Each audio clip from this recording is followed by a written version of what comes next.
Well, hello, sir. Hi. That's a very nice Ferrari you have there.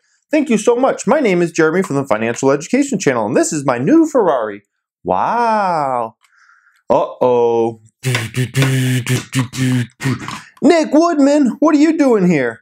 Jeremy, what are you doing driving my Ferrari? That is my Ferrari. But Mr. Woodman, we got off the yacht and you were still on there. I thought I could just drive it around the block for a minute.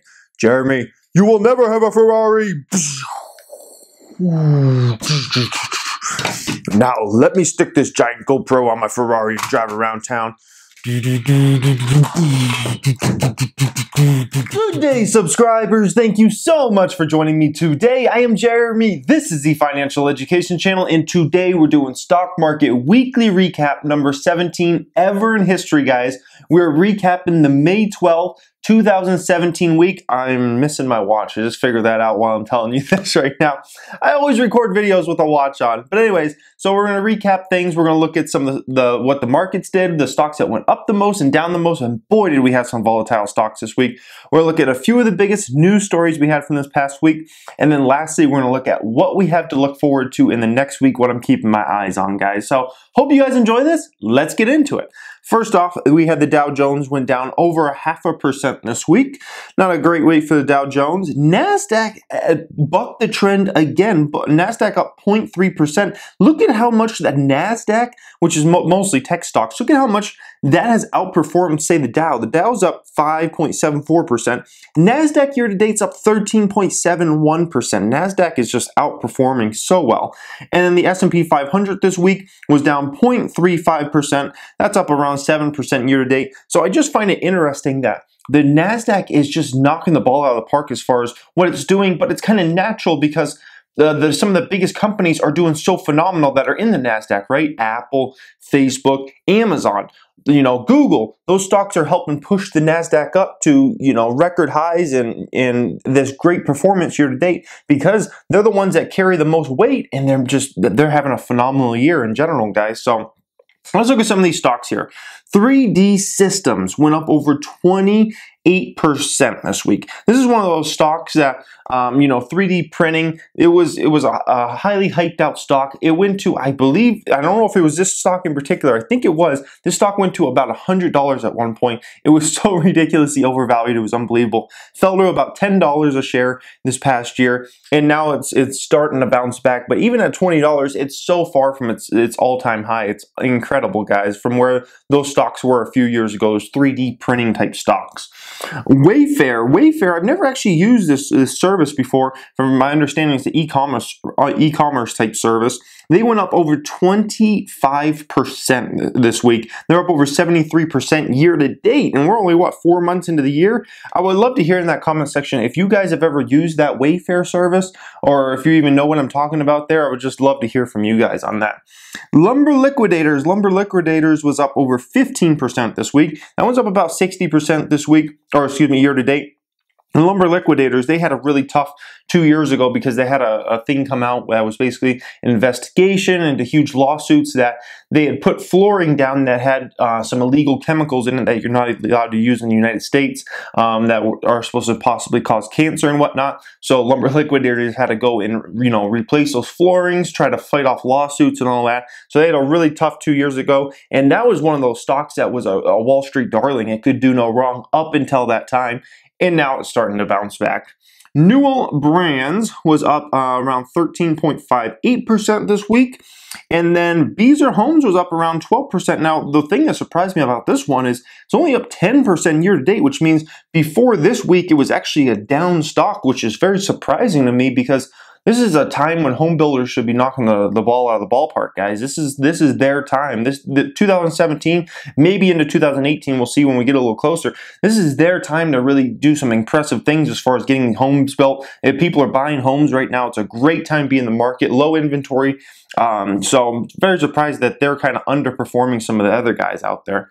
And then the last one here, or the second to last one, is Weight Watchers. As far as the good side goes, Weight Watchers, I swear the stock's been on this list like 25 times, is up another 12% this week. This stock is up 113% year to date. We're 4 months into the year. This stock's up 113%. That's just ridiculous. And then Shopify. Many of you guys have mentioned this stock in the comment section. I've not had a chance to look into it yet. I will at some point. They went up over 9% this week. This stock is up 118% year to date. Absolutely incredible, guys. So let's look at some of the stocks that are not doing so well. Vitamin Shop down 32% 5 days. That is beyond rough right there. 32% drop in a 5-day period for Vitamin Shop. Ugly, ugly, ugly. Yelp went down almost 20% this week, 19.56% this week. Yelp, the service. Snapchat, we'll probably mention that one a little bit today. That one went down over 17% this week. Very tough week for Snapchat. That one's been on the list many times because it's just so volatile. And Time, you guys probably know Time magazine. They went down over 15.28% this week. So Time had a very tough week. Tailored Brands, which owns Men's Warehouse and Joseph A. Bank, some of those brands, they went down over 10% this week, almost 11%. And then the last one we had on the downside was Express, the retail place, retail store that sells clothing. They went down over 10% as well this week, guys. So as we see a lot of volatile stocks this week. Now, what caught my eyes? What were the biggest stories I was paying attention to this past week? There's 3 of them in particular. The first one was the Snapchat. Snapchat coming out with their first quarterly numbers ever. This is a stock that has a lot of people feeling some kind of way, either negative or positive. It's one of those very rare stocks that come on the market and get everybody to have an opinion on it, even if they don't really have any clue about Snapchat. Like, there are people that have opinions on Snapchat, bullish or bearish, mostly bearish, let's just put it that way, that have never even used the service, that don't even understand how to put an ad on the platform. They don't even understand when Snapchat started actually monetizing, which a lot of the programs they put in with it or within literally the past year, guys. So a lot of people have opinions on Snapchat. Oh, I hate it. Oh, I love it. And they've never even tried a lot of them, guys. So let's look at Snapchat here. We're just going to focus on the numbers because I already did a full video on Snapchat this week. Revenue came in $150 million. They were expected to get about 158 million from analysts.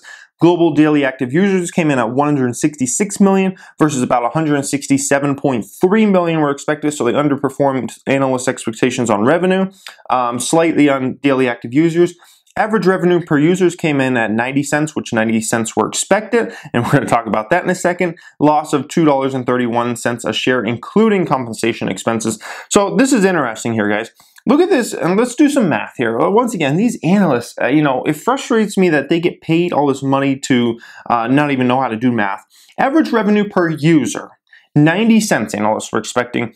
Multiply 90 cents times 167.3 million, and tell me what number you get. That number does not add up to 158 million. I can tell you that much, guys. So analysts, like, come on, man, you get paid all this money to analyze stocks, to do some math, and you're not able to do math. This is another scenario. I'm pointing this out. It's like, yeah, it's getting frustrating. Next thing I want to talk about is the retail apocalypse that's going on right now. Macy's went down over 18% this week. We had Dillard's down 18% this week. We had JCPenney's down 17% this week. We had Nordstrom down 16% this week. And lastly, we had Kohl's down over 9% this week. So retail's getting wrecked right now. I mean, we know it from either specialty retailers, we know it from these big type department stores. We know retail is just an absolute mess. There's nowhere I feel safe in retail right now. There's nowhere I feel safe. Like, there's hard to find any retail stock that I would say, in that stock, I believe in it, and like I think it won't be hurt by Amazon within the next 5 years. There's no retailer pretty much out there that will not be dramatically hurt by Amazon within the next 5 years, in my opinion. There's not. I just cannot find it. It doesn't exist, guys.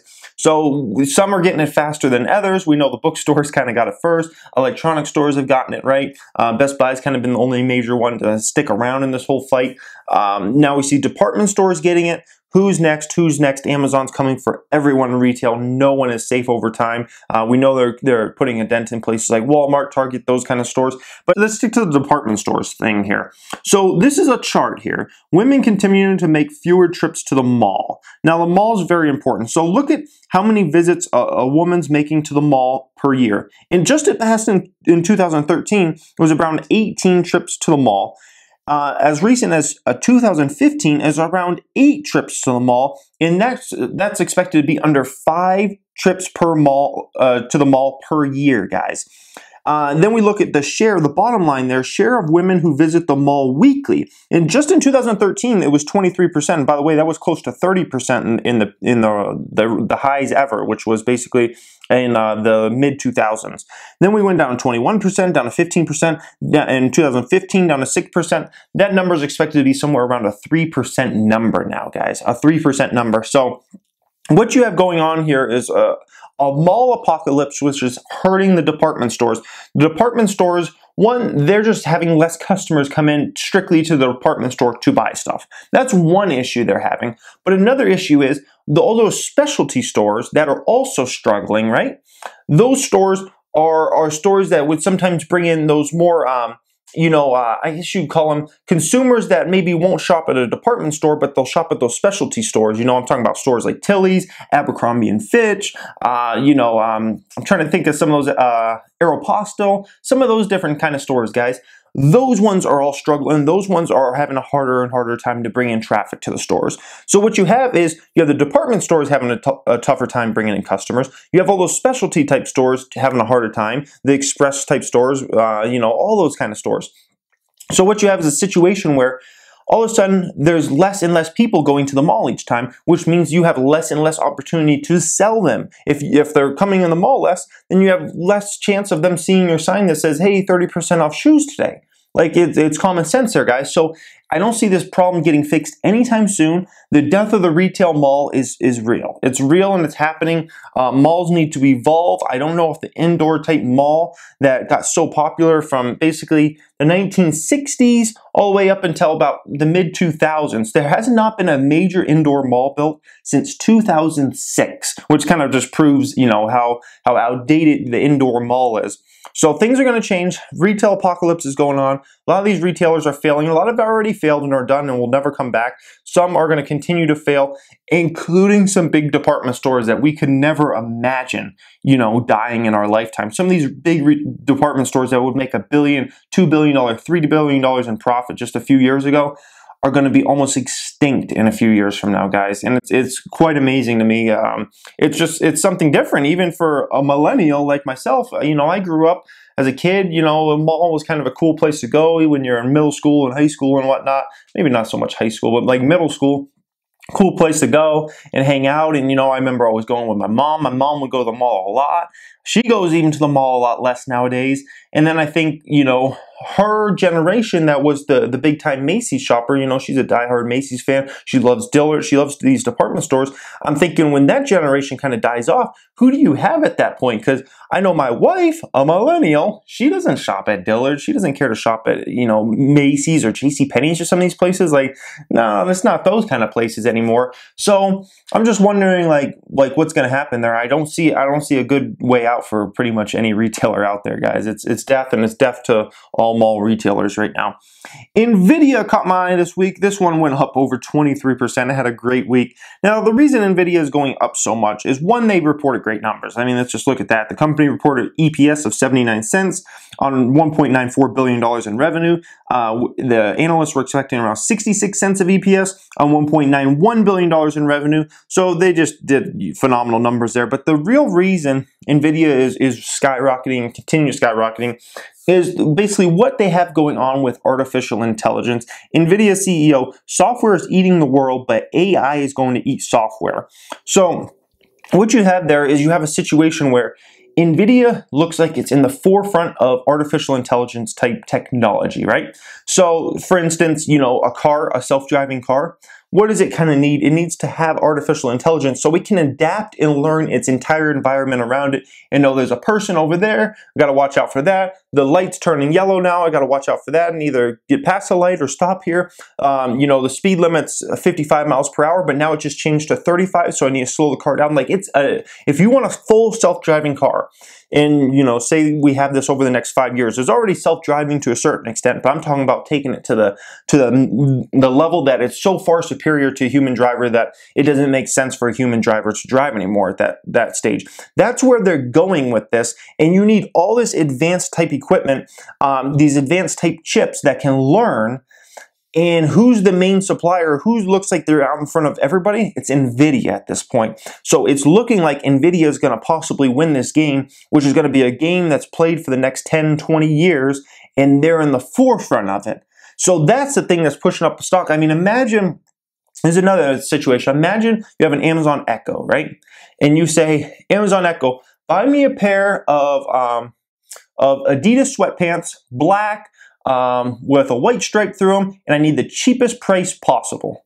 And imagine the Amazon Echo or whatever type of device finds, because maybe it won't be an Amazon Echo, because maybe it would like search all these different websites and whatnot, find you the cheapest pair of those Adidas pants and then purchase them for you, and you say, buy, you know, how much is it? Buy it. And then it automatically ships it to you and knows where to ship it, all that kind of stuff. Like, that's where these chips are going to be going over the next few years, and it's happening faster than I think anybody expected, which is why a stock like NVIDIA is rising so substantially, like it's rising, because everybody's like, this is happening now. Like, we need to get into this stock now because the huge payoffs are already starting to come, and it's just going to come a whole lot more here, you know, 5 years from now, 10 years from now.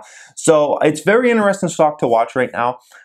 It's fun to see because they're doing some stuff that, you know, I didn't think I would see, honestly, till maybe later in life. But some of these things are a lot more realistic. Like self-driving cars. Like, I imagine 10 years from now, most people will have a self-driving car, and it will kind of be like, you know, a bad thing if you're actually driving your car. Like, you're putting everybody in danger because you're driving your car type thing 10 years from now. Like, that's the world I'm imagining already, and I didn't think that would happen until, I don't know, it was 50 or 60 years old or something, guys. So pretty cool stuff there. What are we looking for in this upcoming week? The Home Depot's reporting numbers. We'll be looking for that one. That's one that's kind of fought off the whole Amazon thing up until now. Amazon's coming for Home Depot. I'm just telling you, shareholders, that they're coming for them eventually.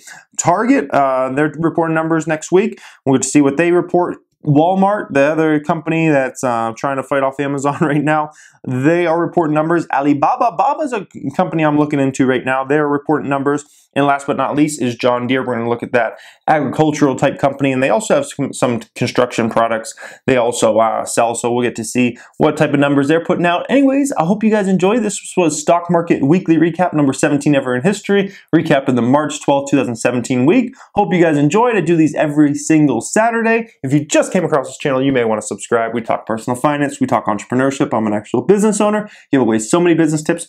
We talk the stock market the most of anything. Thank you for watching, guys, and have a great day.